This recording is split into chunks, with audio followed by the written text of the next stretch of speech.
Hey everyone, today we're looking at a 2017 Harley-Davidson Roadster, and this is in black denim.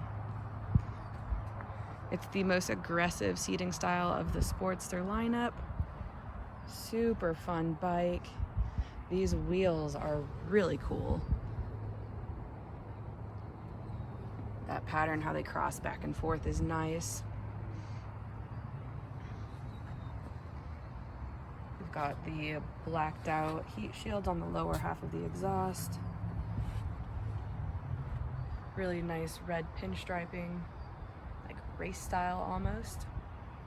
We do have adjustable shocks, and we have the quick release setup for that little luggage rack, which I think looks really nice. It fits the shape of the bike really well.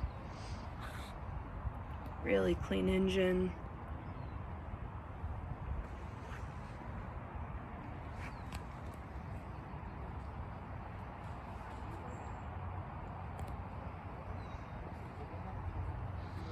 And the miles on this bike are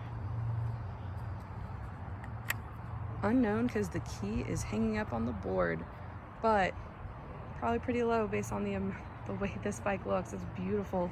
Again, 2017 Roadster, black denim. Come check it out. We are open for test rides 6 days a week.